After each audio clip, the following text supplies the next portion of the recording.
Yeah. Okay. So, all right, guys, this will be the second episode in our little mini series, I guess, where we'll be going over all of the different classes' skills and their passives. We went over the Dragon Knight's skills last week, which was great. We were really pumped for the Dragon Knight. We did a lot of theory crafting and went over all the abilities and stuff like that. So if you guys want to check that video out, it is on both my YouTube, Soma's YouTube, and the TF YouTube now. It's a quick video. It's only about an hour and 45 minutes long. But today we'll be going over the Sorcerer class skills and their passives and doing a little bit theorio crafting with that. And then we'll take some viewer questions at the end. But we're going to go ahead and get started. I'm going to play the intro and then we'll dive into it.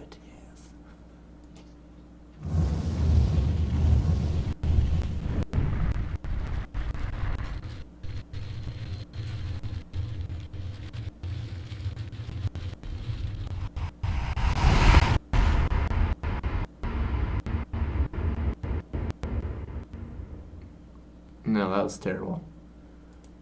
That was so choppy. I don't know how to fix that. I don't think it was choppy. I was watching it. It looked good, baby. It looked so good. Don't worry, girl. Well, the sound was weird, for Really? sure. Oh, I didn't have the sound on. I don't know. I don't know how to fix that, guys. I don't know what it is. It's something with bringing videos into XSplit, but oh well. It was definitely choppy. All right, it doesn't matter. We're going to go ahead and we're going to get started. Moving forward. All right, did you want to do the first skill line or whatever? Well, let's just do a basic overdrop of what we got going on for the sword. Cool. Sorcerer, in most MMOs, most games, you think Sorcerer, squishy robe wear, easily cut down in battle, nuker, stands in the back. In the case of ESO, you could go that route, but obviously in Elder Scrolls Online, you can rock any armor type, any weapons. So you're going to see, axe swinging, heavy armor wearing sorcerers and crazy shit like that in ESO, which is good. Mm-hmm. So right away, this is not your average sorcerer class, especially in ESO. So, Well, ESO is not your average MMO in general. There's going to be a lot of crazy things as far as builds and is saying you're playing like a sorcerer. It doesn't really mean a whole lot. Exactly.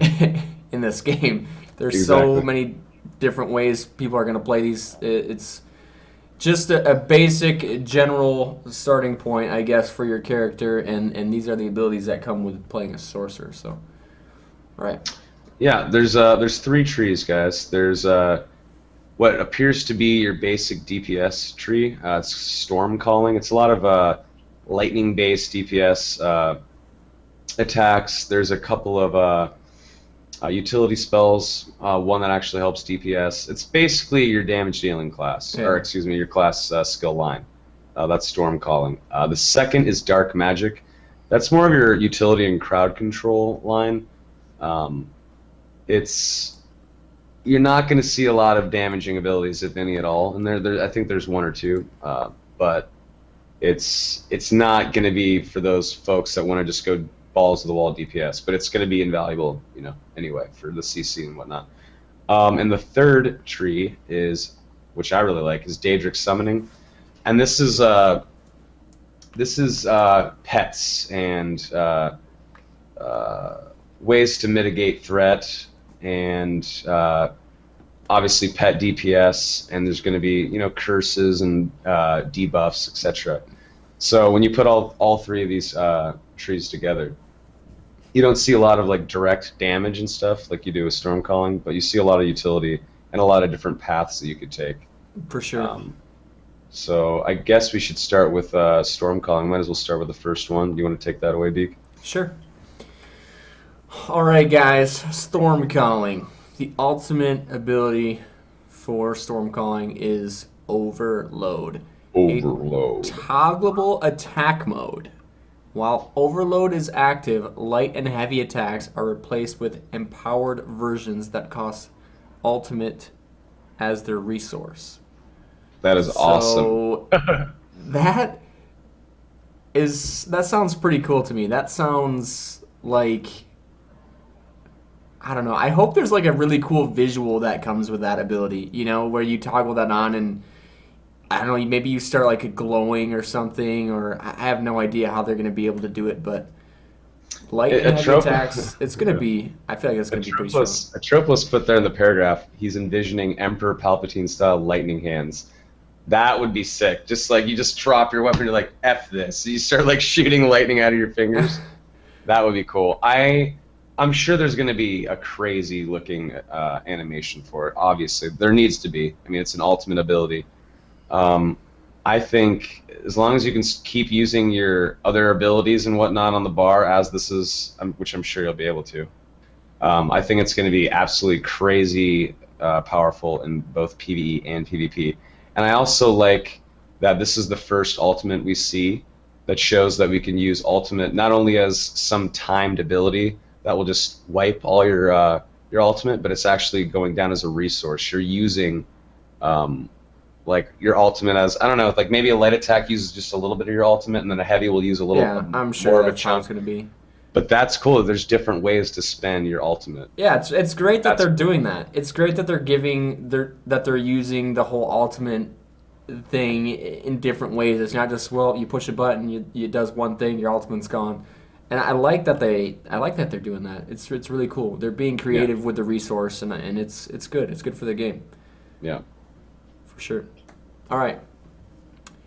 The first active is a Mage's Fury. Calls lightning from the sky, dealing shock damage. This spell also applies a debuff to a target, which causes them to explode, dealing bonus damage once they pass below a health threshold. Yes, please. Yeah, that's pretty potent. And that's what the first ability you get. Yeah, that is. I feel like that's gonna be something that will be in every sorcerer's leveling spec, just because I'm sure Single target DPS plus AoE damage. Yeah, plus an AoE explosion. Yeah. Like I would assume something like that has to just look cool. Like I can see Mage's Fury being a finishing move for mages too, obviously, because that debuff is once they pass below a health threshold. and So let's say if they're let's say already they get below to, that threshold too, you could probably instantly explode them, which would be pretty neat. yeah, exactly. Or maybe I don't know if you mean if other enemies next to them are below the threshold, will like the debuff leech onto them and they explode, or what do you mean? Well, I'm thinking like I wonder. Okay, so if an enemy is already below the health threshold that it requires for them to explode, just if you put it on them anyways, and then will they instantly explode? Because that would be cool. The way I'm thinking is you can hit an enemy that's at full health, right? With this Mage's Fury For sure. spell, and then once you do that, the debuff will pop on, and then once he drops below 15% or 20% health or whatever, he'll explode, doing AoE damage to any enemy around him. Now, let's say you hit this. Let's say he's already at 10% health, and then you cast Mage's Fury on him. I think that it's going to kill him. I think it'll do enough damage to just kill him outright, and then still do whatever amount of damage to enemies around him. I think that we're going to see this as a finishing move. But I mean, you can cast it whenever you want. But I think if you're trying to DPS a bunch of people down, Mage's Fury, you're going to be saving that for that explosion in the end to do that AoE damage. You're going to be saving your mana to cast that Mage's Fury when there's an enemy that's low, because it's not going to do that AoE damage if it's not at that health threshold. Right, and it's So not it's a dot, it's a guys. single. Yeah, Let's clear that up too. I don't imagine that it'd be like a crazy single target damaging ability that's going to do an insane amount of DPS. I think the real kicker there is that below a certain threshold it does AoE. For sure. I wonder how long the debuff will stay on them. I wonder if there's a timer on the debuff. I'm sure it's a matter of seconds, probably. Maybe a few or something like that. Either way, it's a pretty cool ability, and it definitely seems like it's going to be pretty strong, at least while leveling, pulling a group of enemies and saying, all right, well, this enemy's about to die, or he's getting close to this. I'm going to hit him with a lightning bolt and deal that AoE damage. I think that's great. And just imagine how it could morph, too. I mean, you could morph it so that maybe, who knows, maybe you can morph it so that it completely gets rid of the debuff and does more single target damage. Or maybe you sacrifice some of that single target damage for more AoE damage. Or maybe you it applies extend a the dot debuff afterwards or something. Or that, yeah. That would be cool. And it's gonna morph more than once, so who knows how crazy it could get. Definitely. I like that ability already. Yeah. Oh yeah. All right, the next one. Active Bolt Escape. Teleport forward in a straight line, stunning nearby enemies. Cool. I mean, that's your standard blink. You know, that's your standard squishy. I'm squishy. I mean, what if you were in heavy armor though? God damn, just like, okay, well, I'm in heavy armor. You're smacking me. You're not doing anything anyway. Let me just bolt escape and stun you and just hit you from afar anyway. It's gonna make good. fighting mages or sorcerers incredibly frustrating. And there's no cooldowns on abilities in ESO. It's all resource based. Exactly. So you're gonna see a lot of sorcerers, dumping a lot into Magicka. It's gonna be so annoying. I hope that it costs a lot. I hope it has a high so cost. annoying.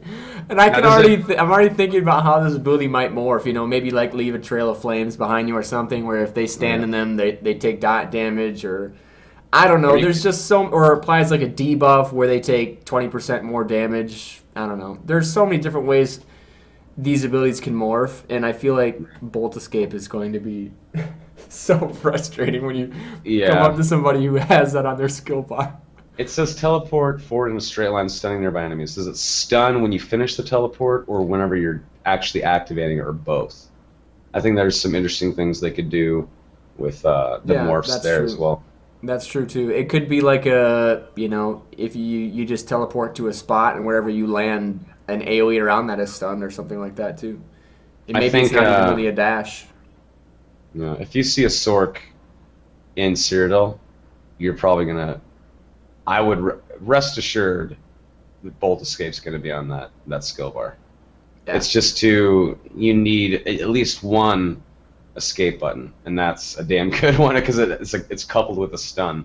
I mean, imagine a Sorc. Imagine a Sorc with a bow and arrow, or a destruction staff. I mean, it's gonna be crazy. It's gonna be super annoying.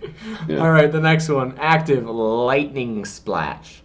Create a pool of electric energy that deals damage every second to enemies within its radius. An ally may exploit the area to activate the conduit synergy. I kept trying to read forward ahead before finishing the word that I was reading. Cool. I love the synergy things. Conduit. We don't know exactly how that's going to work, but I love the synergy things in this game, and that's going to be cool. Create a pool of electric energy that deals damage. It's going to be like a lightning storm type thing, Yeah. I can't imagine it's going to do crazy amount of damage, but in PvE, when mobs don't really run out of AoE, it's going to be invaluable to have on your bar, I feel. That's exactly how I feel this ability's going to go. It's going to be more of a PvE melter, group up enemies with the tank, throw down the lightning splash, and I foresee Conduit maybe being some kind of synergy that will do AoE damage and maybe add some kind of debuff that allows them to take more spell damage or to take extra damage from attacks, or maybe exactly. maybe falter or be disoriented from the lightning or something like that. That's what I feel too. Like when you hear the word conduit, you feel like something that kind of amplifies it or something like that. So right, exactly. Okay. Cool. Let's see here. All right, the next one. Active Surge, a short duration self buff which increases your power. Pretty straightforward, honestly.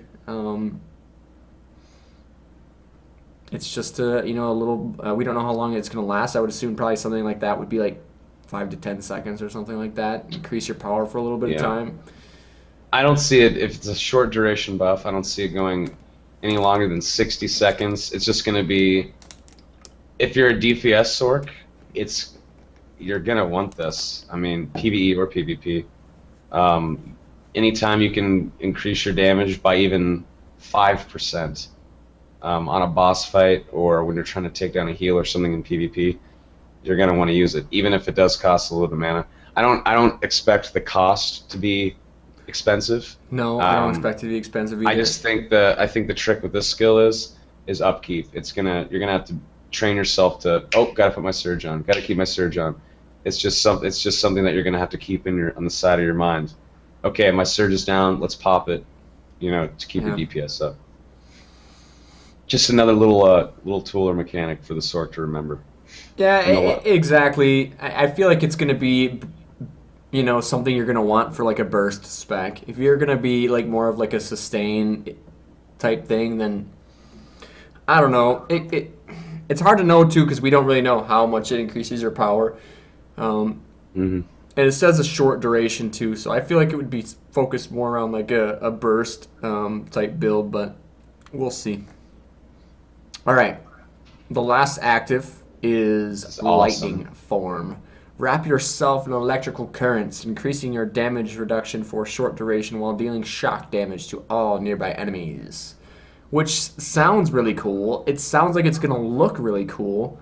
And it reminds me a lot of the Dragon Knight one, which I can't remember what it was called now, but the one where he jumps in and just starts doing crazy AoE damage. So, Yeah. Um, I like the damage reduction. I feel like this is going to be. We're going to see tanks across every single class. And I see Lightning Form being a go-to for a Sorc that wants to tank. Lightning Form is going to be bread and butter for that Sorc.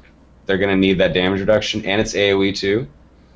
That's pretty awesome. I and mean, it's a if you pretty got, if you, like for PvP too. Think of it. I think of it as like a deterrent, really.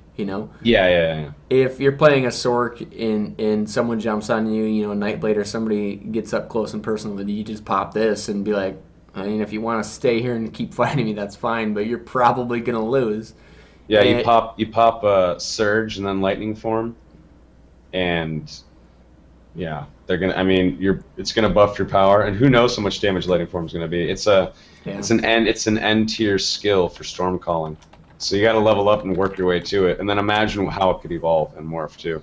You could probably morph it so that the damage reduction is increased a lot, or the damage reduction maybe is dropped off so it does more damage. or each shock from your lightning form slows the targets around you. Oh god, yeah, That would be it's gonna like be the crazy. kite Yeah, master pro right there. yeah, I would hit it's that. gonna be crazy. It's gonna be But yeah, crazy. I mean, a lot of these abilities. You know what the most fun about reading these abilities to me is not even just thinking about the ability. It's thinking about what the possibilities are for it to morph into. Oh yeah, I know. And that's what And makes me. I like doing that more than actually even just reading these. I like thinking about what abilities can morph into. yeah, and I feel like some people that are just coming into ESO are just getting interested in it kind of forget that all these abilities, guys, this is just the first stage. These abilities can be morphed and changed after you level them up and use them for a while. They can be morphed, and then after you morph that, they could probably be morphed again. I don't know how many times they can morph, but at least a couple times. It's gonna be pretty amazing. It's gonna be crazy how Lightning Form Yeah, and any of these abilities can go. It's gonna be for sure. awesome. All right, now we're on to the passives from the Storm Calling tree here. The first one is Capacitor, increased Magicka regeneration. Pretty standard. And that's amazing. That's going to be a good passive to get immediately as a sorcerer. Even whenever you're leveling up, if you are level 5 and you're like, maybe I should just try to get as many active abilities as possible, don't even. Go for that. Go for the passive as soon as possible. Because passive will help you immediately as soon as you get it. I mean, when you're leveling, it's all about minimizing downtime. Exactly. You always want to get your resources back as quick as possible to pull the next group of enemies that you're killing or do whatever you got to do. And as a Sorc, your main resource is Magicka. So anytime you can just have that passive regen going, perfect. That's great. Good stuff. Yeah. All right, the next one, Energize. Increase the damage done by all your lightning-based magic. Of course, Another who's not going to get that one? I mean, that's amazing. another one where Flat damage buff. if you're in the storm, this is kind of what we talked about in the last vodcast too, was how a lot of the passives kind of focus you into a tree. So if you are going to take the energized passive, you're probably going to be focusing on the storm calling tree. Um, but that's cool. We don't want a lot of passives that just give you a benefit, just a flat benefit for everything, because then everybody's going to level all the passives, and it's just going to be. It'd probably get a little overwhelming at one point, but this one is I bet, definitely yeah, focused. eventually. Go ahead. I was just gonna say this one's focused towards a storm calling tree, and I think that's good. I like Yeah. that. Because eventually everyone's going to have every passive. And as you said, if passives were just a general buff, like the increases magic regeneration, that's a general passive buff. But if every tree had a bunch of passives that said, okay, it just increases your damage in general by 10% and whatnot, after a while, there wouldn't be anything special about that, like in terms of the way you carve your path. Like I said before in the Dragon Knight video, I really like the fact that the passives cater toward the individual skill lines themselves instead of just being a more broad buff. Yeah, they But make your character buffs are more good though. of an individual than in the sea of everybody else leveling the same passives. You got to kind of pick and Right. choose what you want to do, and that's what's going to be so great and such a huge draw for this game is how you can actually build your character. So Yeah. it's really good. It's really good how they have the whole passive stuff integrated with the different trees. So, all right, the next one is Disintegrate. Your lightning-based spells have a chance to instantly disintegrate low health targets. GG. GG. I love that in Skyrim, the way it looks. I imagine this working. I think of playing like Fallout with like the laser weapons, and when I shoot somebody, they like turn into a pile of ash or something. I don't know. Yeah. I imagine I it to look like that. feel like this is just some sort of crit passive. If they're 10% health, you'll get like a 5% chance to just outright kill them. Crit, just do a massive crit that goes above whatever amount of health they have. It's kind Yeah. of like an execute or something like that. And I think if I were playing a Sorc, for me to level this, it would probably depend on the actual percentage of chance to instantly disintegrate them. Um, Yeah. yeah, It's I don't know if I amazing would take anyway. that I think one. that's a really cool one. I really like that in Skyrim, and it kind of keeps like that Skyrim talent alive, where shock spells in Skyrim, sparks or whatever, Mm-hmm. could disintegrate enemies. I thought that was such a cool touch. I love that. So I'm so happy that it's in ESO. I can't wait to watch enemies that would otherwise in other MMOs have like a set couple of death animations where they just slump over and die. No, Right. screw that. I'm going to make you disintegrate and turn You you will into ash. disintegrate. That is sweet. That's awesome. Yeah, that's Yeah, awesome. and like I said though, if the percentage is kind of low, then I feel like it would be. I hate abilities where you have to rely on a percent of it to happen. Does that make sense? No, sure. I mean, RNG kind of sucks. Yeah, Sure. but I guess it just depends. It depends on how high that percentage gets up to. But it is cool that they did add a disintegrate thing into this game to kind of continue with the Elder Scrolls past games. So it's good that they did that. All right, the last passive is Expert Mage. Reduce the cost of all lightning-based spells, which is an absolute that. must. That is going to be great. Anytime you can reduce the cost of anything means the more times you can spam the ability, which means the more DPS you're going to do. I think of something like this as like a cooldown thing, like a cooldown reduction. Obviously, there's no cooldowns in this game because you can spam it as long as you have a resource. But for people that have played other games and stuff like that, you got abilities and stuff and stats you can stack that will give you some sort of cooldown reduction, and that's always a huge DPS boost because the more you can spam an ability, the more DPS you're doing. The less downtime, the better. So it's good. It's great. It's good Yeah, stuff. that's Storm Calling in a nutshell, guys. Straight up, your DPS tree. Increase your magic regeneration, reduce the cost of the spells, do more damage, disintegrate low health targets. All those passives directly tie into do more. Just squeeze out a little bit more damage. Kill the enemy a little bit a little faster than you would otherwise. And then, like we said before, that escape, and then the two utilities are the escape, which stuns, so you can just turn around and get away and just DPS anyway, and the surge to just increase your power to do more damage with the other abilities. Yeah. I mean, let's see here: Lightning Splash, Lightning Form, and Mage's Fury all have AoE capability too. So it's gonna be crazy. You'll That's probably pretty see a good lot of shit. people with a lot of these abilities while leveling. It's going to be a crazy, Yeah. crazy. Lightning play. Form is gonna be cool to see. Lightning Form mixed with Overload. That's gonna be crazy. That's gonna be crazy. Are you kidding I me? feel like there's going to be a lot of damage coming from this tree. Absolutely. Yeah, big time. And who knows what other skill lines we have coming. There was rumors of maybe a necromancy skill line. What kind of crazy life stealing abilities will we get from that for mages? Lots of life leech. I would assume. Life leech and raising the dead and stuff. And there's going to be other skill lines too that we don't even know about. So who knows what kind of other elemental DPS stuff we'll get. It's gonna be crazy.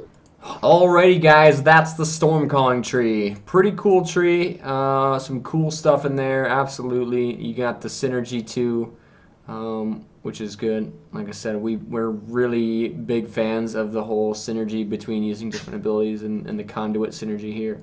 So that's good. I love it. All right, let's go into dark magic. So we'll let you take this one. I love it. I love it. I like it a lot. Oh god, I love it. Okay. Let's go with some of that strange magic. Now it's dark magic. Okay. So like I said before, this is the utility / crowd control skill line / tree within the sorcerer. We'll start off with the ultimate, and that's negate magic, and this is pretty cool.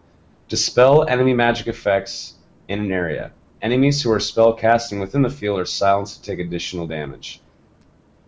Cool. PvP, this is going to be awesome. Yeah. You're going to need it. It's one of those things, too, where you think about it, and so enemies who are spellcasting within the field are silenced and take additional damage. So this has got to be something that's got to have a pretty solid visual cue that there's actually this spell there, because if you're sitting there casting and you don't see this, and all of a sudden you're just like, you don't know how much additional damage you're going to be taking. If someone I wonder if it's like a debuff. Because it doesn't say that it's reflecting damage or you're taking damage because you're casting a spell. It just says you take additional damage. Does that mean that it's a debuff that you get where you take maybe 20% more damage? I think that it's going to be, you're going to hit the ultimate, and maybe it's going to have like a slight cast time. Who knows? Even if it's instant, it won't really matter. But you'll be able to tell that you're negating magic. Like I see some like dark swarm come or something like that. That shows that there's a radius around that sorcerer that's dangerous, and you're going to want to get away from it, right? And as it casts, any like shields that are buffing the enemy, or any heals, any hots or anything that are on, or any let's say you have an enemy sorcerer next to you who has that surge self buff on, it's going to get rid of all that. Mm-hmm. And let's say that sorcerer was also, or there was a healer channeling some kind of healing spell. It's going to silence that healer, and because he was casting in that area, he's going to take some damage. Now, it says additional damage, like you said. Do I think negate magic is going to damage outright? No. I think the additional damage is their way of saying, if you happen to be casting and you get negated, you're going to take damage. The whole additional damage thing, additionally, if you happen to be casting, you'll take damage as well as lose whatever buffs you had. Yeah, it's weirded a little bit awkwardly. They didn't really clear up that last part, but it sounds like they could just be taking damage if they're casting abilities. It does, like you said, they're not going to take damage because you casted negate magic, but if they cast and they're standing in that field, then they'll take damage. Now, also, it does say dispel enemy magic effects in an area. It doesn't say in an area around the caster. So to me, that sounds like you can, throw it like a big radius circle over there in a group of enemies, which would be really cool, because that way you don't have to put it on yourself. It's kind of like a targeted ability, which is cool. I can see sorks that also heal utilizing this pretty well, like standing off to the side maybe and watching the tank kind of get knocked down.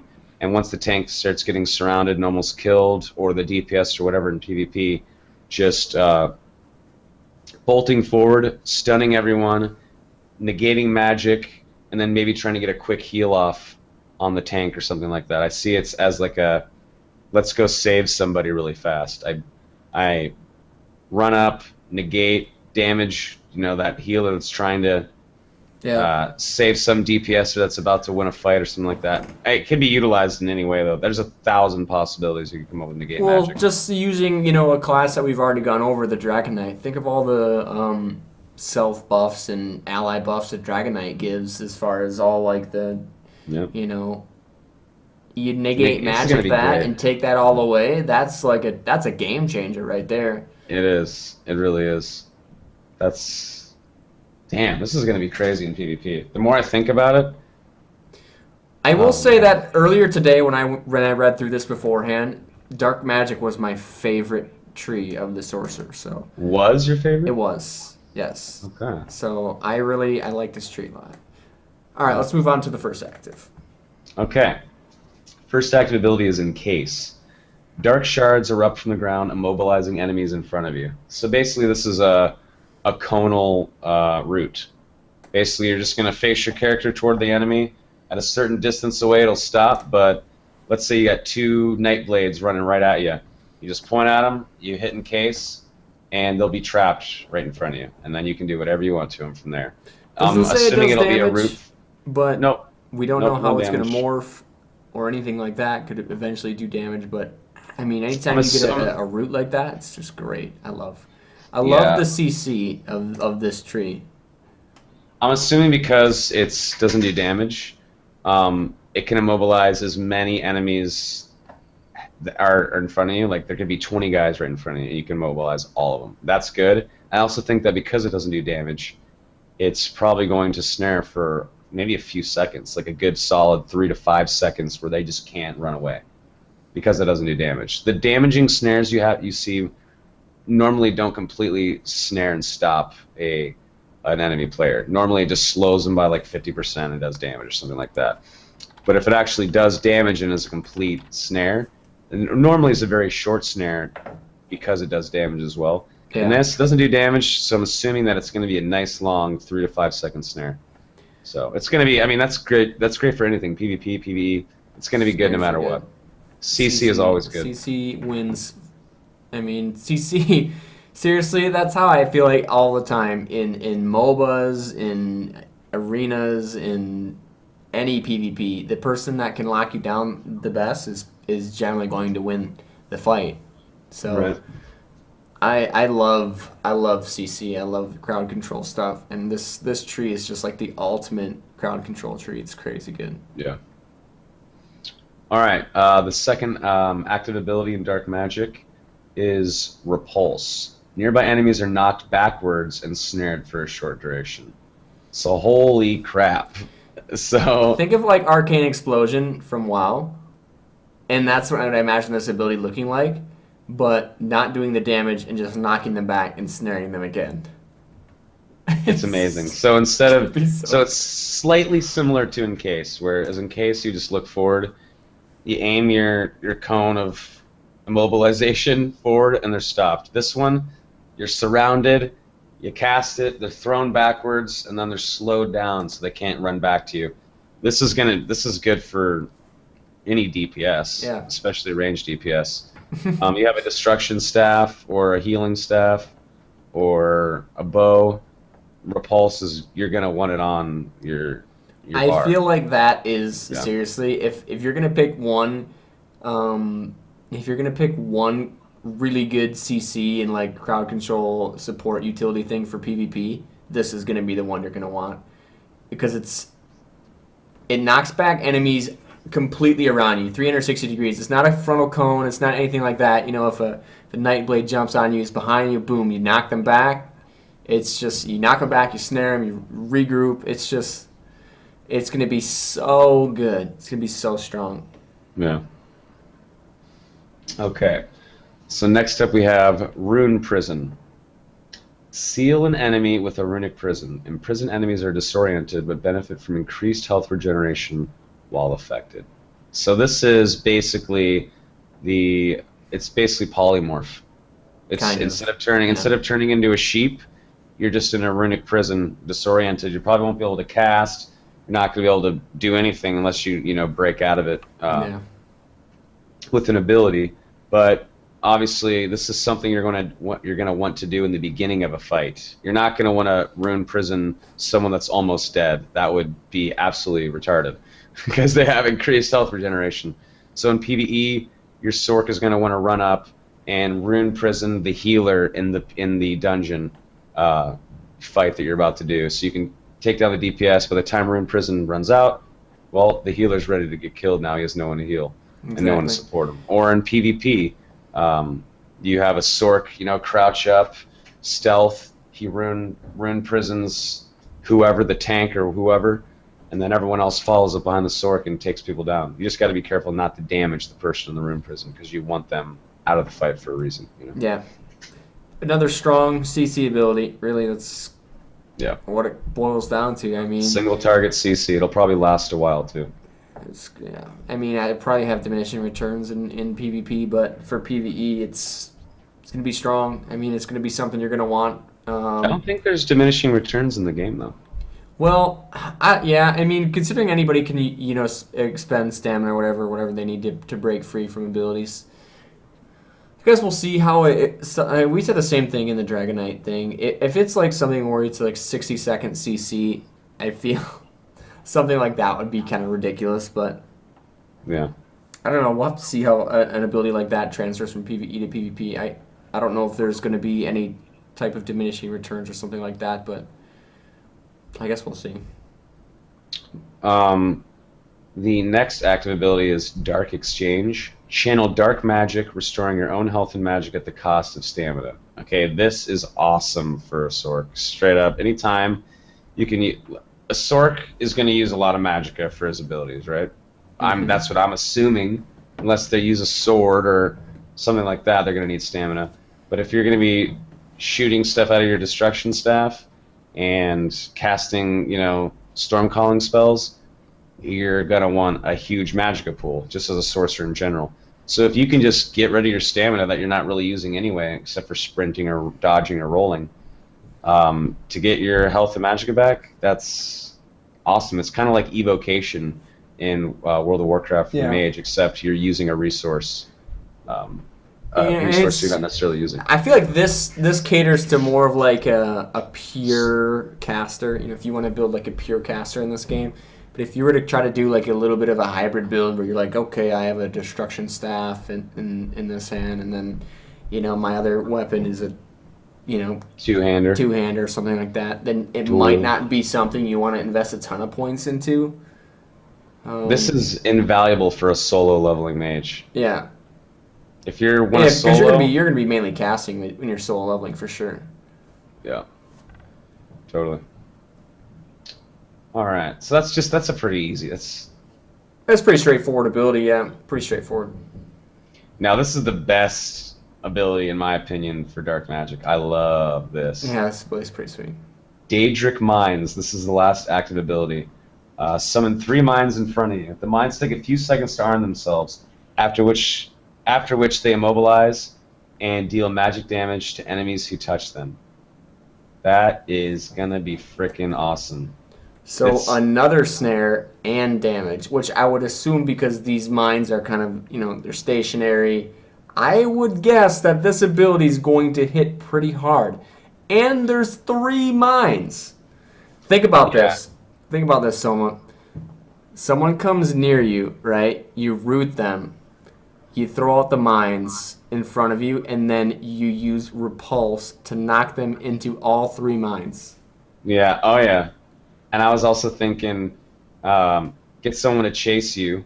You bolt away and keep running. And as soon as you bolt away, you drop the mines, and they keep chasing, and they didn't realize that you would drop the mines after you bolted away.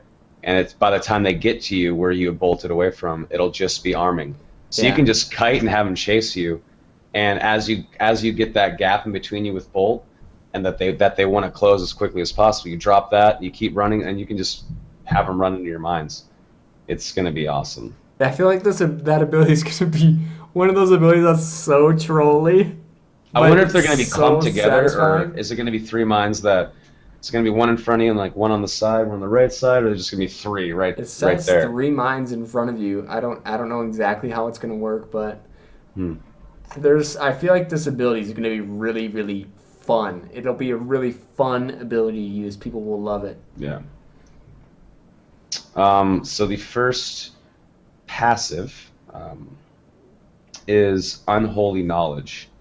It reduces the magic and stamina cost of all abilities. So once again, Pretty you're straightforward. gonna just want that. I mean, anytime you can cast stuff more so than before, you're gonna. I mean, it's a no-brainer. You're gonna want the passive. Yep. You're gonna be able to do more DPS, and then that stamina cost also goes down. So all of a sudden, your Dark Exchange, you're able to squeeze out more health and magic regen whenever you actually activate that Dark Exchange with Unholy Knowledge. So it's a no-brainer passive that you're gonna want to get right away. Yeah, exactly. All abilities. So it affects everything you do. It's really strong. Okay. The next passive is Blood Magic. Hitting an enemy with any dark magic skill heals you for a small amount. That is awesome. So you're snaring people and getting healed for it. Yeah, think about this too. It says hitting an enemy with a dark magic skill heals you for a small amount. There's a lot of these abilities. Like think about Repulse. It doesn't say every time you use an ability a dark magic. It says every time you hit an enemy. In a group of enemies, a small heal could turn into a pretty large heal. It's true. So, especially with Repulse, actually, you're right. You wait for 10 enemies to surround you. You're half dead. You hit that Repulse with that passive activated, and who knows how big that heal could be. It could heal you up to 80%, 100%. I feel like as a sorcerer in PvP, you see like a large group, and you're just like, oh, watch this! I'm just gonna run through this group, pressing Repulse. Everybody's gonna be attacking me, trying to kill me, but I'm just gonna be healing myself because I'm knocking everybody back. It'd be so trolly. Yeah. It's gonna be awesome. It'd be really fun. The next passive is Persistence. Increases the duration of all dark magic spells. So all those snares, Rune Prison, Encase, Repulse,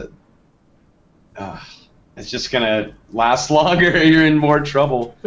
That sucks. I mean, that's a great passive. It sucks for anyone it's being used against. You know, that's awesome. And then the last passive is Exploitation. Increases your critical strike chance when attacking a target affected by dark magic. Now, this ability kind of had me wondering. It says Exploitation. Increase your critical strike. So, I feel like this would be a lot better if it was like even if it's like a 20% thing for yourself. I would feel better about this ability if it maybe wasn't a 20% for yourself to have a greater chance to crit, but maybe if it was like a 5% chance for anybody attacking that target to crit. That seems too potent though. I think if it's a set percentage, you get this percentage to do more crit against the target affected by your spells. That seems a little less OP than a smaller crit chance for anybody that hits a target. Because then at that point you could be like, okay, everyone target this guy, your crit goes up. But then again, I mean that's just strategy. So you're right. It could go maybe. Who knows? What if I always like it when they make abilities that you target this. Like I know a lot of people don't like the game Marvel Heroes, but I'll bring that up as just a something to compare it to. But there's a couple abilities in there where you attack a target with an ability and it weakens the target. Making it susceptible to more damage and stuff like that. And I feel stuff like that maybe just benefits everybody, and so instead of having like a larger crit chance for just yourself would be better. But I don't know, we'll see. Yeah. Well, I mean, is a 20% crit? Again, this is I don't just we don't know if it's number, 20%, guys. but if it's 20% for yourself. And say you already have, 20%. So you're sitting, then, okay, when you attack this target, you get a 20% or a 40% crit chance. Is that really overpowered to, having like a, even if it's 3%, a 3% bonus crit chance for anybody attacking that target? I don't know. I understand what you're saying as far as PvP, with everybody casting AoE and stuff like that, but a 3% is, or 3 to 5% wouldn't be that noticeable, but it would still benefit everybody. I don't know. Right. I don't mind it the way it is. Increases your crit strike chance. that means that you have a more. I think you're right because it's just for you. It's going to be a higher crit strike chance, and I like to crit more. So I don't know. I like that. I do like it. I Yeah. like the way it looks. But you're right though. I That's mean, my a favorite party, a tree party for sure. buff on a target. That'll be cool too. Well, we're about to get on my favorite tree. Daedric summoning is Is the my bee's favorite. knees? Hell yeah. You've multiple times talked about how you want to run some sort of sorcerer pet thing. Dude, this tree's. You guys will see. This is the ultimate. I honestly feel like as far as right now though, out of all the trees we've read we've only gone over the Dragonite and two of the trees for the sorcerer, but this Yeah. dark magic tree right now is like the total troll tree for me. I feel like this tree's gonna be so trolly. It I doesn't have a lot of can't damage in wait it. to use I mean, this. really, there's not a whole lot of damage in this tree, but the amount of CC and just utility that comes with this tree is going to be crazy, crazy good. Awesome. Yep. All right, let's go over Daedric summoning. Soma's favorite tree here. All right, the ultimate summon Storm Atronach. Summons an immobile Storm Atronach at the targeted location. Enemies in the area are stunned and take shock damage. The Atronach casts lightning spells and is extremely durable. So basically, you can't kill it. Extremely durable. It Yeah. casts lightning spells. It stuns enemies in the area, and they get shocked at the initial cast. So I have a feeling that that's going to be crazy strong. You do. I can just see people stunning, like doing summoning a Storm Atronach in an area, Yeah. and then bolting in as soon as the stun wears off, bolting in, then doing a big negate magic, and just wrecking house. Oh my lord. It's just. And I feel like if I was in PvP and I saw someone drop this ability, I'd be like, okay, I'll be back in like a minute when that thing's gone. Yeah, no shit. Let me go over here. And who knows how Storm Atronach is gonna morph. Yeah. Holy crap. Because I imagine it's going to morph. Maybe Ice Elemental or Fire Elemental or Atronach, Fire Atronach or Ice Atronach. Who knows, man? It's going to be... I can't wait to use that ultimate. It seems pretty strong. Just from on paper, it seems like it's going to be pretty strong. And do a lot of damage, so... Yeah, it's going to be cool. And it says it casts lightning spells, so you don't really know what that means. Is it like a single target lightning spell, or is it going to cast like lightning storm and shock, like do like AoE? And here's another question. Will the passives in the Storm Calling that increase lightning-based magic, will that... It's a good question. Will it affect the Storm Atronach? We don't know. Yeah. Energized passive in Storm Calling. Increase the damage done by all lightning-based magic. And then... Expert Mage reduces the cost of all lightning-based spells, and even disintegrate. Lightning-based spells have a chance to instantly disintegrate low health targets. If that crosses over the Storm Atronach, holy crap! That's gonna be sick nasty. That would be awesome. No, that's a really strong ultimate for sure. All right, the first active is Unstable Familiar. Summon a Daedric Familiar to attack enemies. The maximum magicka of the caster is reduced by a small amount while the familiar is active. And this is a pretty common thing that you're seeing in a lot of MMOs now, where you'll have an ability that you basically, I won't say toggle because this doesn't sound like a toggle thing, but where when you're using it, your maximum resource pool is reduced by a set amount. And I think it's a really cool function, a feature that is being implemented now, because it's not like you're really using a resource. You don't feel like you're using a resource to have it out once you get used to it. I think that's cool. I like that. Yeah, I really like it too. I think it's just going to be your standard threat pet. Your melee little tanky pet. So you can, in case you are a squishy guy, you can just stand back and nuke from afar, especially in PvE. I think this is definitely going to help way more in PvE than PvP, but it's still going to be DPS in PvP regardless. Yeah. I think it's if you're a Sorc and you put anything in Daedric Summoning, you're going to have a pet up all the time. You're going to want to. I mean, I know for me, I want as many pets out as possible. If, like the Sorc build I have in my head, I'll tell you guys after we're done with all the skill lines. But Unstable Familiars, I think, are great. Yeah. Pet to take threat, especially in PvE, and who knows how it'll morph too. So it's gonna be cool. Definitely. All right. The second one, Daedric Curse. Curse an enemy. When the effect expires, all nearby enemies take damage. Only one curse may be active at a time. Cool. Pretty awesome. What are the other curses? There was that curse, and there was a second curse, wasn't there? Curse spell? Well, I think I know I know what it means. Only one. You can only cast on one enemy at a time. yeah, you meaning you can't tag multiple enemies. Now with this ability, it sounds like you're going to be putting this on like the tanky guy to kill till last, just so you can keep that damage ticking. Now it's not a dot. It's literally a curse, so it's probably like 5 seconds. I would guess 3 to 5 seconds before that the curse, does its damage. And I'm assuming it's going to do some decent damage. It reminds me kind of the Warlock ability in World of Warcraft, Seed of Corruption, minus the dot. Yeah. So I hope it does really good AoE damage, because that ability sounds like something I definitely want to use for my little sword build. That sounds awesome. It does sound. It sounds very strong. Even think about in PvP. That's something that you can't avoid. Really, it's not like it's something you could stop the damage. I mean, you cast it in a group of enemies and wait 5 seconds, and you just see the numbers pop up. Yeah, it's gonna be pretty strong. I feel like it's gonna be pretty strong. I hope it's strong. I hope it's I hope that it's not too.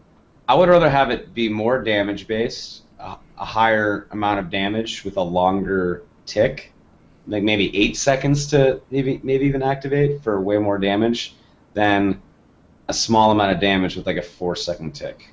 I don't know. That's just how I would see it. It's interesting to think about how this could morph too. Maybe it could add a dot, or maybe it could... Or add a dot, or heal you, based on how many enemies it hits, or... I don't know. There's a lot of different ways you could... Or allows you to curse up more than one enemy, maybe 2 enemies or 3 enemies instead of just 1. That would be cool.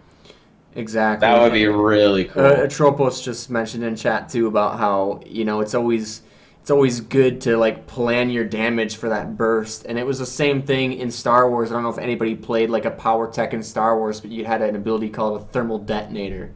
So you'd put it on an enemy, and then you would wait 4 or 5 seconds for that to get ready to explode, and then that would be where you put all your burst in. And then a couple thousand damage burst turns into double that, because you're waiting for that second to catch them off guard and get that burst out. So absolutely. It sounds like it could be really, really strong. We don't know how much damage it's going to do, but I feel like it would be quite a bit of damage. Should be fun. All right, the next active, Summon Winged Twilight. Summon a Winged Twilight to attack nearby enemies. The maximum magicka of the caster is reduced by a small amount while the Twilight is active. Now, this is great, too, because you can have an Unstable Familiar out and a Summon Winged Twilight. Because it doesn't say you can't have only one at a time, but it does reduce your maximum magicka. So, say you have 100. This is just saying it just to say it. Right. But say you start out with 100 magicka and it costs 20 magicka to have each pet out, then you're reduced to 60. So the amount of what you can cast while having those pets out is significantly reduced. But you have 2 cool pets are going to out. be pretty strong. Yeah, and Summon Winged Twilight. I'm assuming this is going to be your DPS pet. It's not going to hold threat very well. It's going to be more like let's say the Succubus for a Warlock in World of Warcraft. She couldn't hold threat worth shit, and she was kind of squishy, but damn does she do some good DPS, So, I'm assuming, like Deagen said, you're going to see a lot of people that have both pets out, DPS pet in the form of Summon Winged Twilight, and the Unstable Familiar for the threat, with quite a bit of magicka reduction.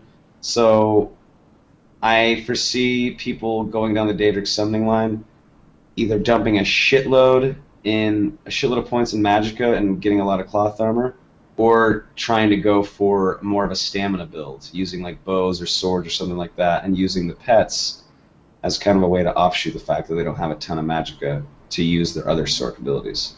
Yeah, I feel like the second one with what you just said is probably going to be what if I were doing a build, it would probably do something like that. If I was doing a pet build, Right. if you're reducing one resource, why not use the other resource?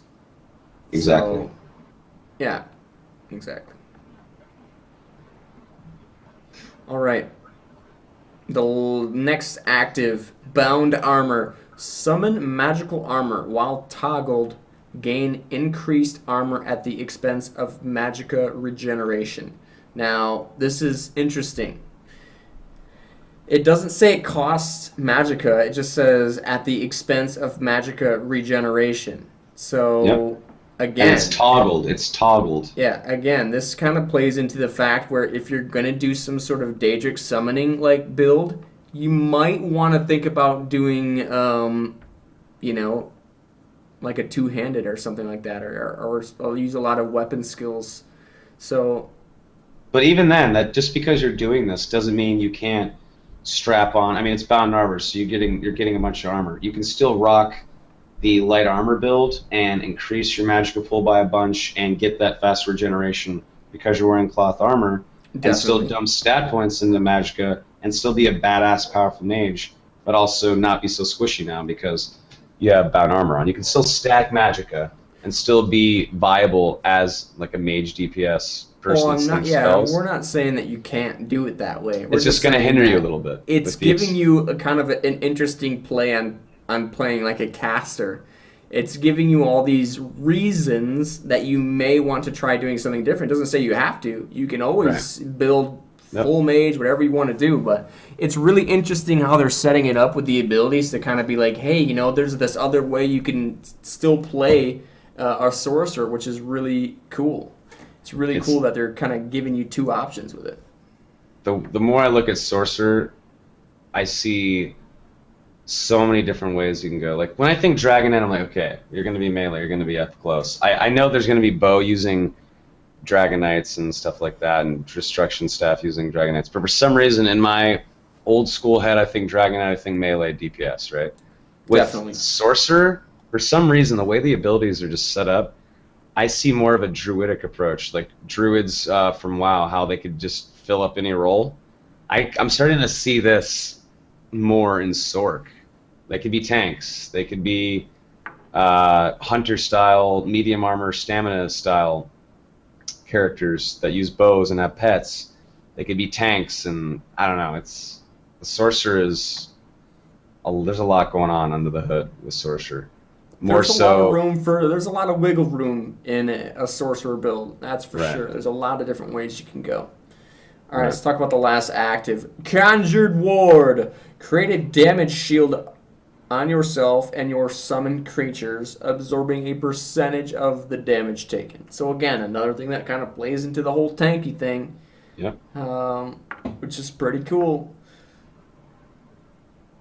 Can't beat Now, that. PVE or PVE, PvP or PVE. It's awesome. And even if you don't have pets up, Conjured Ward is still going to work in you. It's basically a bubble. You could yeah, have Bound Armor on and Conjured Ward on, and use dark magic stuff like encase or negate magic, and just be a tank. And then of course you have heavy armor on, maybe sword and board. Imagine what you could do as a sword tank. That's I feel like if you were going to do some sort of pet build and use Conjured Ward and Bound Armor, and then maybe some of the dark abilities with like Repulsion or whatever it was called, where you're, kind of CCing and keeping your pets alive, you might not do a lot of damage yourself, but the amount of sustain you would have just by keeping your pets alive and being kind of exactly. tanky, it would be a really hard class to It'd be fight annoying to take because out. Yeah, it exactly. might not be like the burstiest type of build ever, but I feel like you'd get whittled down and probably just get downright frustrated because the pets are pecking away at you, and you're Yeah. not really doing a whole lot of damage to them from Bound Armor and Conjured Ward, and then with the knockbacks and the roots, it would just be It reminds me of a survival slash beast master hunter, which were really annoying in my opinion. I don't know. I didn't. But that's what like I don't know. It's pretty awesome. It is cool. But It's very cool. All right, on to the passives. Now, I'm not gonna lie. This passive doesn't really seem all that great to me. Receive Magicka back when one of your summons are killed. That one's called rebate. not good to me either. That's like the first passive I've heard. That seems weak to me. Unless you're receiving a shitload of Magicka back. If you're getting like almost the full cost, 80% of the cost, 75% of the cost. I mean, if there's a passive based on your summons being killed, that doesn't say much for how much health these summons are going to have. Yeah, I don't know. I feel like it depends a lot on the amount of magic you're going to get back because for some reason I feel like this could be just with the way my mind thinks. I feel like this might be something that could possibly be exploited. And Sure, I me kind of too. feel like if you were going to go without a summon build, but you still had like, all right, I'm going to barely level Unstable Familiar, and I'm going to cast this thing and put it out just so it dies, so I can get a ton of my magic back. Like if you receive 80% of your magicka or something back by having your summon die, I don't know. It seems, I don't know, there's something weird about it with me too. Yeah, this ability That's just the doesn't one, seem, or this passive just doesn't really seem worth it to me, but we'll see. I mean, obviously, people are gonna get it that go down the Daedric summoning line just because it's there, but I don't know. We'll have to see how that one goes. We'll have to see how that works out, but it doesn't really excite me. Me either. All right, the next one. Power Stone. Reduce the cost of ultimate abilities. Now, Amazing. this is another one that I'm kind of on the fence with. And it's just What? because I feel like an ultimate ability is something that you don't get to use all the time anyways. And Oh man, no way. I don't know. I feel like Overload, when you turn on Overload with Power Stone, and you're using Ultimate as its own resource to do that Overload, the Overload light and heavy attacks, and let's say you're still blocking and still charging up your Ultimate, because don't forget, depending on how you do your finesse in combat, you're gaining Ultimate and keeping your Ultimate up, right? right. So I have a feeling that passive with Overload is going to be awesome. It's going to be amazing. Yeah, I don't know. Maybe I'm just It's good. It's good. Anything that reduces the cost of ultimate abilities so you can use them faster and more often. I Yeah. guess. I'm excited about that one. And it's all for all ultimates, not just Daedric summoning Right, ultimates. it Every does. ultimate you can It's not limited to the Daedric summoning at all. But I It's don't pretty know. good. I guess we'll have to see. It's something that I said I'm on the fence for. I don't really feel like it's a bad thing, but I'm not blown away by it either. I guess. All I right, the think it's next great. passive, It's Daedric. something that I would get, I'll say. It's all good. Daedric Protection. Increase your health regeneration while any summoning ability is slotted. Now that's pretty crazy. It doesn't even say you have to have an ability or a summon out. It just says slotted, which means Yeah. in your hotbar. So that's pretty interesting. You just have strong bound to me. armor. Yeah. Yeah, bound armor. You just have bound armor summoned. You got more armor plus your health regens up. And then let's say you have Daedric Curse for AoE and your Unstable Familiar, and then your Storm Atronach is your ultimate. I mean, right there, that's a lot of health regen, depending on how much it For is, sure. though.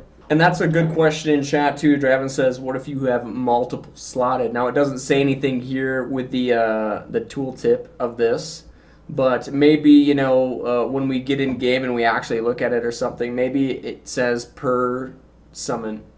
That would be Right, that like would be pretty 3% crazy. for every ability slot or something like So that. that could end up being even stronger depending on how it actually works in game. So that's a good point to bring up. All right. The last one, Expert Summoner. Your summoned creatures gain additional bonuses. Wing Twilight duration increased. Familiar movement speed increased. Atronach range increased. Sounds Pretty like boss. you're pretty much going to put points to that. Yeah. If you want pets out, you're gonna want that. Straight up. Atronach range increase. Yes, please. You can't It can't move, so you're gonna need all the range you can get. Yeah. That alone for the ultimate is worth it. Yeah, it can't. Your Atronach is stationary. It's not going anywhere from where you drop it. So, Yeah. if you can do more damage to someone running away from it, that's good. That's good. It's good stuff. Yeah, those are the three skill lines, guys. Daedric summoning, dark magic, and storm calling. And now I guess we could chat a little bit about what we've just gone through. Yeah. So last vodcast when we finished going through all the skills, we decided we were gonna do a little experiment, I guess, and see what we would choose if you had to choose 5 of the actives with the sorcerer here. Which ones would you use and why? Now, this isn't exactly how you would build your character in ESO, because obviously we're not counting any of the weapon skill lines, any of the other skill lines you can do. This is purely just from the sorcerer, but this is just to experiment and see how my build might differ from what Soma's thinking. And that's what's so great about ESO, because there's a million different ways you can do stuff, and I guarantee you that the chances of you finding somebody who has the exact same build as you is going to be far less possible than it is in any other MMO you've ever played. So, and that's what to me is amazing about what this game's going to do for the MMO scene in general. People are going to be so excited for that. I'm excited for it. All right, Soma, tell me what you're thinking here. Alrighty. First of all, I'd be rocking a bow and arrow, and I'd be stealthy. I'd be doing sneak shots, medium armor, and I'd be going for stamina style builds. I would have, let's see here, summon Winged Twilight for sure. I would have Daedric Curse for AoE for sure, because I really like the way Daedric Curse works. Well, I like that ability too. I think it's I like Daedric Curse a lot. I also like Daedric Mines, but I think I would go with Daedric Curse over that. So I have my DPS pet and an AoE ability. My ultimate would be to summon Storm Atronach, just because it's amazing. My other 3 abilities, I would definitely be getting probably Repulse, just because it's freaking awesome, and yes. It's an AoE snare and knockback. So if someone's behind me, I can use it. I don't have to face them and encase them and get away. I really like that. I would also use Bolt Escape, definitely. And my last ability would probably be Mage's Fury, to be honest, for the finisher. I would finish people off with Mage's Fury, use Bolt Escape and Repulse to kite and get away from people and shoot them with my bows, and then I would have my pet smacking them and my Atronach to basically, as soon as I had it up, I would just cast it on whoever I was fighting so they're stunned. Just keep my pets on them. Mm-hmm. That's what I would do. Okay. Now, for me, I feel like I would play a sorcerer super trolly. and just annoy people so much. That's our Deagen. I feel like they've set this whole class in general up to just have. I feel like there's even more possibilities with this class than there is with the Dragon Knight. I feel the Dragon Knight is definitely. I agree. It's really strong. Just looking at the Dragon Knight skill abilities, going to be very, very, very strong. But you're kind of slotted into being a melee DPS or being kind of like a tank, support bruiser. But with the sorcerer, I feel like there's a crazy amount of things you can do with this. But I feel like my build would be somewhere. Probably, I would probably go with the Overload ultimate, just because I think it seems pretty sweet. I would maybe go probably medium armor with like a 2-hander or something like that. Would be pretty fun with maybe a destruction staff. Then I would Dude, prob overload if you're a melee, like in powered versions of your light and heavy attacks. Imagine with that with a sword, how that would look. That'd be yeah, sick. it's probably gonna hit really hard. I would imagine this is going to hit pretty hard. Um, but see, I would definitely have repulse because that just sounds awesome. I Yeah. would combine that with Daedric Mines for sure. I would be dropping mines. This would be what I would do. I would hide around like a corner of a building, and I would drop. I wonder, can you only have 3 mines out at a time, or can I drop like a million mines on top of each other? I don't know. It's not like there's a cooldown or anything, and we don't know if they disappear if you recast it. Well, So I'm gonna say maybe you can just stack them. let's Maybe just I don't say know. for fun. Okay. Don't anybody say anything. Let me have my fun with this. Okay. Don't Atropos. No, don't ruin it for me. Don't ruin it for me. Anyways, I would probably do something trolly where I'm constantly trying to like knock people into my mines, and so That I would should be be using like fucking fun. I would be using repulse. I would have Daedric Mines for sure. That's a good Um, spell. let's see, what else would I do? I would probably have Daedric Curse again, just because I feel like that's going to be really strong. Although when I think of this at the same time, it says Curse an enemy. When the effect expires, all nearby enemies take damage, which makes me think that the enemy you're casting it on doesn't take any damage, which kind of sucks, but it's Right. okay. But I would probably still take that, so that's 3. What else would I do? I would probably do maybe lightning form would be pretty fun, kind of as like a deterrent for anybody that did get close to me. Um, and then besides that, I don't know what I'd do for my last one. Maybe You're using a sword, right? probably like a two-handed sword, yeah. Bound armor would be good. Possibly. Bound armor, or I'm thinking maybe like Dark Exchange or something. Just for like an old crap heal or something like that, which could be Yeah. pretty strong. But I There's don't just so know. many builds. There's so many ways you could do it. Yeah. There's a lot of really cool abilities in this tree, in all of the sorcerer trees, absolutely. And I'm sure a lot of you guys in chat are probably thinking the same thing. You know what you would do with your sorcerer and what abilities you would choose, and that's great.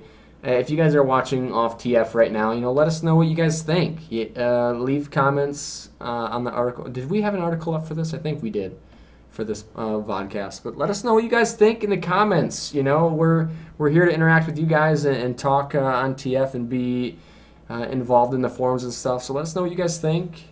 There is an article. Churros did put an article up. So let us know what you guys think.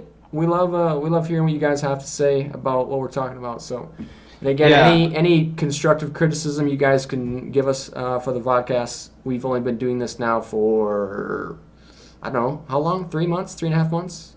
Yep.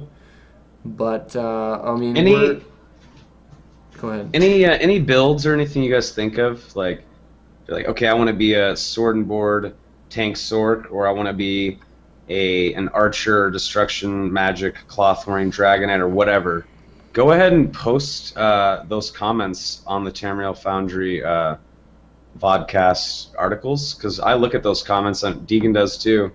So just reply to us and say, look, this is what I think would be awesome, because I want to hear more ideas. I mean, I have my stupid little pet class Sorc thing. This is lame. I'm sure everyone's thought of that. I'm sure there's a lot of stuff I haven't even thought of. So definitely tell us what you guys want to play as, because I'm really interested in knowing. So. Absolutely. I've been pretty much logged into TF for like the past week. I'm not logged in right now because I had to restart my computer before this, and I haven't clicked log in yet. But I'm generally on here looking through the forums, and there's a lot of great stuff up there. So, all right. This is the time of the vodcast where if there is any questions in the chat, we'll do our best to answer them. Indeed. Indeed, yes. I have my chat open. You have your chat open. You think you should just get 2 repulsed Sorcs and stand on either side of an enemy and just ping pong them back and forth? I I bet you could do that. Yeah, but Actually, probably could do that. you'd have to have Dark Exchange, so you could keep refilling your magicka Right. at the cost of your stamina. That would, or just mana pots. Just have like a giant mana pot ready. That would be so fun. Or like chain repulse. Like there's someone like, here's a cliff over here, and he's in the middle of the battlefield, and you just have like 3 sorks lined up. You're pulsing to the next one, Yeah, repulsing to the he next one, keeps and then trying to run repulsing by, off and the you just keep cliff. pushing Yeah, him back. pushing him back and back until he falls off the cliff. That's gonna be freaking fun. I can't wait to see it. How repulse Yeah, works. as strong as the Dragon Knight class is definitely going to be, I feel like as far as just straight like entertainment factor, like how much Remember, fun you're gonna have, I feel like a Sork is gonna be crazy fun. yeah, and remember what you said about, or it was maybe it was you or Atropos that said it, but the thing that the Dragonet is kind of lacking is closing the gap. I think, and we talk about how OP the Dragonet is. Oh my God, he's gonna be so crazy. When you put him up against a Sork who can just kite and bolt away and stun and encase and repulse, the DK is gonna have a freaking hard time catching the Sorcerer. I think. I think I think anybody's gonna we have a hard can't. time Don't catching a underestimate. Sorcerer. Don't underestimate the Sorcerer. It's going to be pretty crazy. They're going to be zipping around all over I the don't place. feel like they're gonna have like the craziest like damage. I really don't. Even with their first tree here, which is the Storm Culling, I don't feel like their Right. damage is going to be outrageous. Me But either. it's their utility that's going to be crazy, crazy good, and Yep. their sustain is going to be pretty strong. And this, a Sork is definitely going to be tankier than you would expect him to be. There's a lot of abilities in here that I think a lot of Sorks are going to pick up. That's going to make them tankier than you would think so. Well, they might not be like clear cut like nukers or whatever like in other games. I think that a really skilled player playing a Sork could change a fight big time, depending on if they're skilled or not. Absolutely, with just stuff like encase and their stuns and their CCs. If the right guy's playing a Sork, he might not be the biggest nuke on the battlefield, but depending on how he can control the battlefield, he could be the MVP. It's going to be really cool. Yeah, they're going to definitely be invaluable for like any group that you want to run. I feel like if we're going to get a group together for PvP, I'm going to be like, all right, we need like 2 or 3 Sorks. Like, let's Yeah, keep people exactly. locked down. Like, let's lock them down.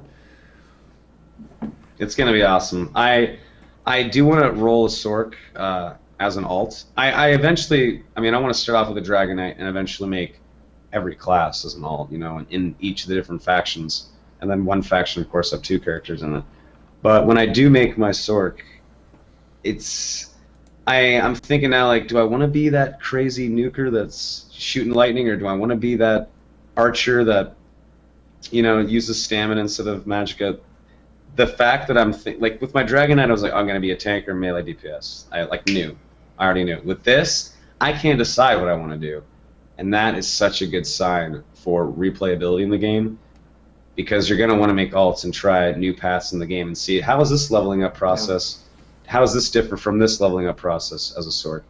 People are going to be playing the shit out of this game just to make new characters and see how new builds work. It's going to be great. One of the biggest problems in general with MMOs is the replayability factor is generally not there. Even with different classes and stuff like that, I'm gonna go like I look at WoW. I had a couple of classes at max level, and even then, like the replayability for me was just not there.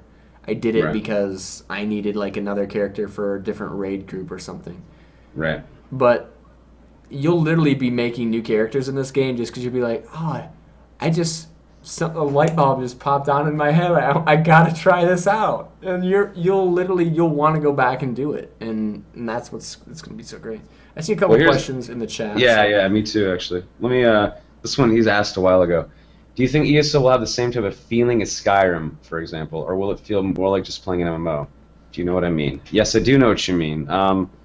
That grandiose feel that you are the man in charge in Skyrim and you're the most magnificent badass and the world revolves around you, which you do feel like in Skyrim, is not going to be present in ESO, in my opinion. You're definitely going to feel like you're a part of a community and that there's other people that are badass just like you, Yes, you're going to be able to travel around and feel like you're in that world because it's going to be beautiful just like Skyrim. It's going to be massive just like Skyrim. But you're not going to feel like you are the one to, end all evil. You are going to be a part of a bigger machine. Yeah. You're gonna see people running around too, killing the same shit you're killing. It's not just gonna be you, with NPCs catering to your needs or thinking you're a badass.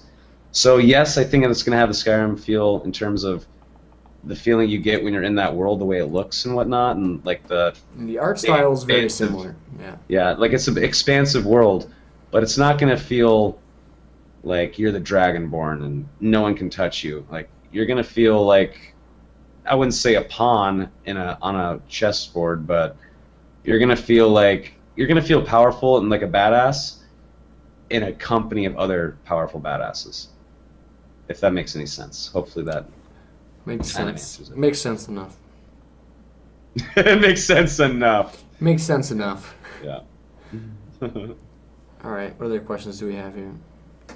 Are there drag? There actually is a dragon. I love that question. All right. Here's a long question. Do you guys think the Daedric protection passive will work with things like Dark Elf Ultimate, or only for Daedric summoning skills? And do you think it will work with Daedric summoning skills that aren't so much summons, like the Curse? So he said the Dark Elf Ultimate, right? Yeah. So people saw that, the Dark Elf Ultimate. Anyone that played at PAX, there was the Ebonheart Pact that you could play as. And if you went right to the Dark Elf racial skill line, you could see that their ultimate ability was summon... what was it called in Oblivion and Ancestral. Skyrim? Summon Ancestral Spirit. Yeah. Ancestral Spirit. That's the same. It's going to be the same in ESO. You can summon an Ancestral Spirit. Yeah. I don't think that the Daedric summoning passive will affect that. I don't. Which is the increases your health regeneration or Daedric protection, you said, right? Daedric protection Yeah. passive? Yeah, increases your health regen while any summoning ability is slotted. I don't think it's going to affect it from the Dark Elf racial ultimate. I believe can't it's just imagine gonna that they would have a connection between those two No, either. I don't think so. No worries, Alter Ego. Yeah, I don't think so. Loanne asks, are you looking forward to PvE or PvP more? That's a really, really good question. I honestly am looking forward slightly to PvE more because I want to see how this MMO and how ZeniMax Online Studios has progressed rating and group content in MMOs. It's got stagnant and stale there for years and years. This is a new game, and that new games bring new ideas, new formulas. I want to see how they have changed the rating scape. How will adventure zones bring people together? How will bosses work? What's going to be different? Is it going to be a bunch of tank and spanks or line of sight stuff? Okay, hide behind this pillar while he shoots this fireball and you don't die. If you don't get behind the pillar, you die. What can they do besides that? Because I can't think of... I don't know. I'm dumb. I don't frickin' know. They are the guys making it, though.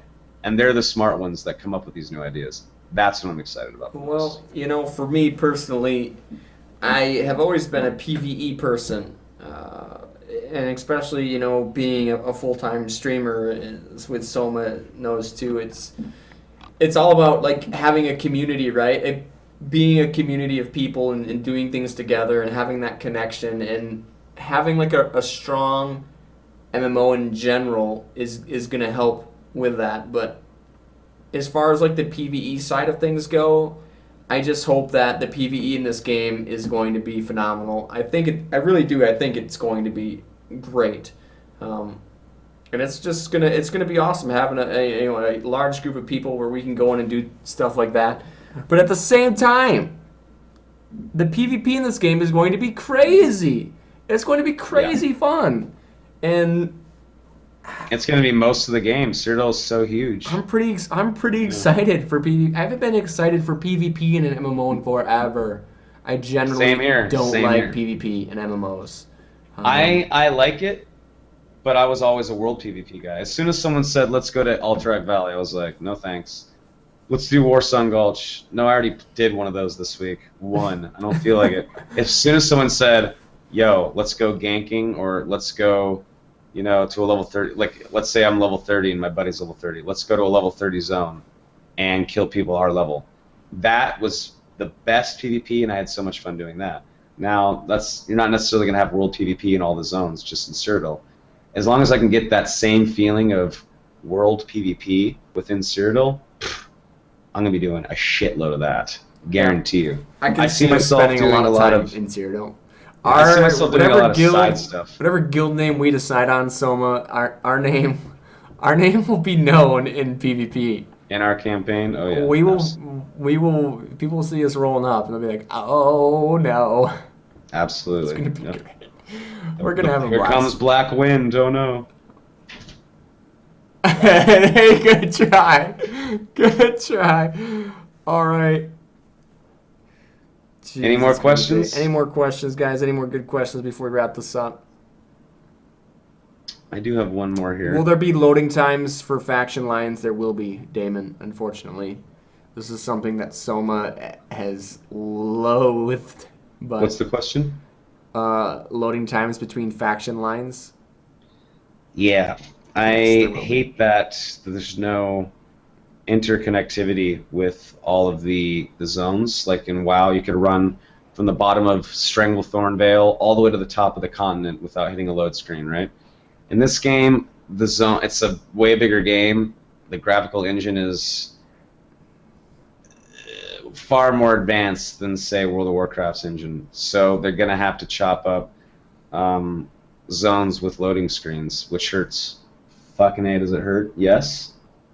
But that's something I'm just going to have to deal with. Deagen says he doesn't really care about it. It matters to me. I love that big open world feel. Whenever you don't have a loading screen. We talked about the area, the transitions too. If it's like a nice transition where, maybe there's like this bridge or something, I don't know. But if it's just like, here's the line, boom, you cross it and you're loading into another area, then yeah, that would suck. But I don't know. I really don't. It just doesn't bother me as much. I don't know. I guess it bothers me a little bit. Of course, if it could be seamless, why wouldn't you want it? Everybody should want that, but as far as just kind of knowing how it works and stuff, I guess I'm a little bit more lenient with it because I know that it's probably not really possible with what they have. You know what I would love to see in the game? Just a random tangent, just for fun. I would love to see whatever faction, and let's say you're in your PvP campaign, whatever faction actually takes over the Imperial City, because I'm assuming you can do that, right? It's in Cyrodiil, and let's say you don't even have all the other keeps taken, but somehow you've taken Imperial City. Whatever faction controls Imperial City, imagine if you could do PvP in the arena. Welcome to the arena. Remember that? That was the best. We'll have duels. You can have duels in the arena. You can bet on people in the arena. Yeah, exactly. How sick was that? Okay. I just wanted to throw that out because I just thought of it and I thought it'd be amazing. But we can get back on track. But damn it, I want arena. That was the best, by far the best part of Oblivion in my opinion. Anyway. I think we're gonna wrap it up. There's no release date yet for ESO. Second quarter of next year, sometime. I'm assuming, like I said last episode or the episode before that, my guess is March. End of March, maybe. That's my guess. Who knows? I could be dead wrong. Hopefully sooner. We'll see, though. But I think that's going to do it for us, guys. We hope you enjoyed the vodcast, in which we went over the Sorcerer class skills and all their passives. It was great. We enjoyed it. We hope you guys enjoyed it. Thank you so much for being here. You guys are awesome. Tuesday. Templar skill lines and passives.